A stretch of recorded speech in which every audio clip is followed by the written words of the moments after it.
Retro gaming nostalgia is still alive and well in 2019. Let's make no ifs, ands, or buts about it. Things like the arcade 1-ups I have behind me, very popular stuff. Things like the Sega Genesis Mini, very popular stuff. We finally learned all of the games that we were getting on this system, and it's a pretty stout lineup. But about a month or so ago, we talked about a brand new cartridge-based retro handheld called the Evercade. And honestly, you guys seem pretty interested in that system, myself included. Well, I actually reached out to Evercade and asked them if they had any sort of exclusive info that they wanted to debut on this channel, and they said, yeah, we do actually. So they gave me a lineup of a new cartridge that will be coming out for the Evercade, and honestly, 3 of the games on here absolutely blew me away because I did not expect them to be on this system. So what is the Evercade? Let me catch you up to speed on what this system is, what game cartridges have been announced since my initial video on the system, and then talk about this exclusive announcement of a new Namco cartridge. So it's Namco. Get those brain cells flowing and try to think of some Namco games that really impress me. Sit back, relax, make sure you subscribe to the channel, and let's talk about the Evercade and an exclusive game announcement. Hey, RGT85. Hey, Sean. Oh my God, it's Stevie Richards!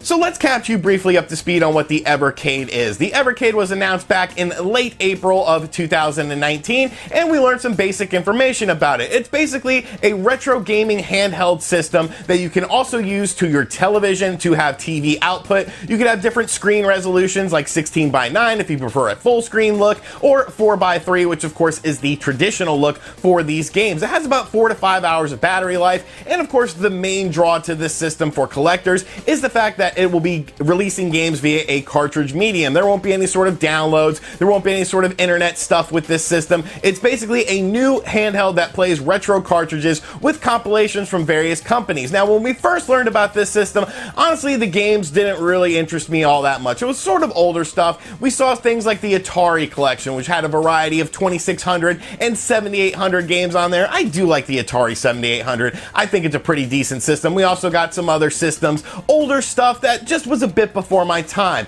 But since then, we've actually learned about new cartridges, and I was actually pretty interested in these new cartridges because there's games on here that I actually really like, and probably the most interesting are 2 new Interplay cartridges. Now, you might remember Interplay was a huge company in the 90s, and these cartridges are pretty reminiscent of that era. You have a cartridge that has games like Clay Fighters and Earthworm Jim. You have a cartridge that has Earthworm Jim 2, Booger Man. Like, there are some really good games on here from Interplay. And what's kind of interesting, this is sort of a side note, is I wonder who owns the Interplay license nowadays that's actually licensing out these games. Obviously, we saw Earthworm Jim on the Sega Genesis Mini, which admittedly was a pretty cool addition to the system. And now it seems like Interplay games are starting to pop up more and more. But I actually remember talking with a game purchaser who licenses out things probably 2 years ago or so, and I asked them about Interplay. And at that time, Interplay was wanting to sell their entire catalog. You could not just pick and choose individual IPs from Interplay.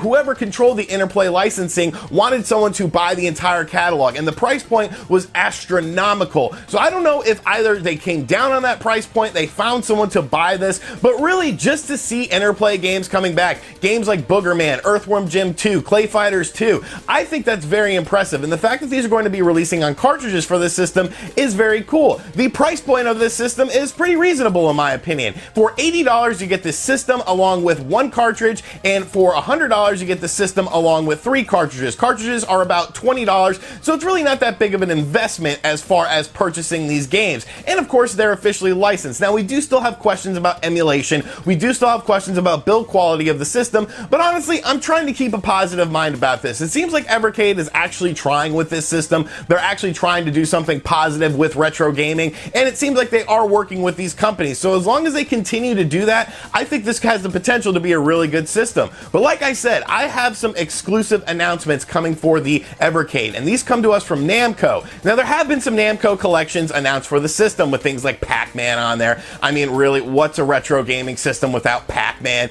And of course, when you look at Namco's back library, they actually have quite a few games, and this cartridge actually boasts quite a few games on it. And like I said, 3 of the games on here, never expected to be on here. When they sent me this list, I was like, Wow, okay. You guys are doing some very interesting work here. So let's go over the games. I'll briefly talk about the games that I'm familiar with, and then we'll get into the 3 big games that I'm definitely very excited for. So looking over this list of games, we have Galaga, we have Dig Dug, we have Warman, and we have Drauga, which is a game that I've honestly never heard of. Now, obviously, games like Galaga, games like Dig Dug, these are classic Namco games. You've seen them time and time again. I think everyone's played Dig Dug. What do you dig about Dig Dug? I don't really know, but I know that I like it. That's a song by the Rebel Gaming Club. Shout out to my buddies there. But obviously, pretty cool stuff, but kind of basic. Now, what gets interesting, though, for the Namco Museum Collection 2 are the upcoming games. So first up, we have Burning Force, which was a shoot-'em-up game kind of in the style of a Space Harrier as far as how the game worked and how the scaling worked in this game. But what's interesting about this game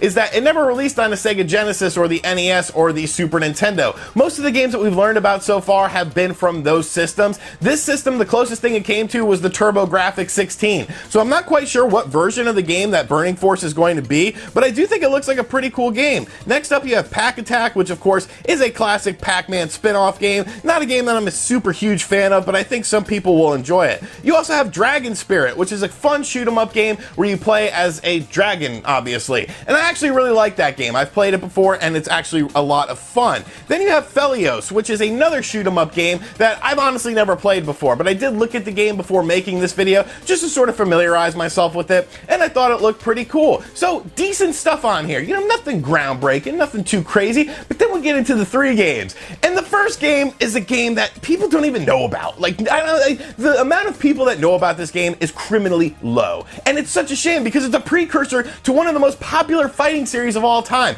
And this game is called Weapon Lord. Weapon Lord came out on the Super Nintendo and the Sega Genesis. And this is essentially the precursor to Soul Calibur, or Soul Edge if you want to go that far back. And what became of that series? This was a really deep fighting game that you didn't really see much at that time on 16-bit systems. It had a parry system, it had weapons, it was definitely very gory. Each character had a bunch of different moves, like some of them had up to 12 different moves, and it was just such a fun game, but it had such a steep learning curve compared to games like Street Fighter, compared to games like Mortal Kombat, that a lot of people were just sort of turned off by it. But it's a franchise or series or game, I guess, that I never expected to see on a Namco collection, because Namco just kind of likes to pretend that everything started out with Soul Edge or Soul Calibur, that there was no Weapon Lord. So to see Weapon Lord on here was just absolutely fantastic in my opinion. I'm not sure if this is going to be the Sega Genesis or the Super Nintendo version of the game. That is one of the questions we have about a lot of these games going into the system, but honestly, it's just great to see Weapon Lord. It's great to see Namco acknowledging Weapon Lord. But the next two games definitely got my jimmies in a rustle, because this is a franchise that honestly I absolutely love. I even love the crappy PS3 game that came out. You know, it wasn't great. It definitely wasn't what people, fans of the series wanted, but at least they tried something. And this, folks, is Splatterhouse. We are getting 2 Splatterhouse games on here. We are getting Splatterhouse 2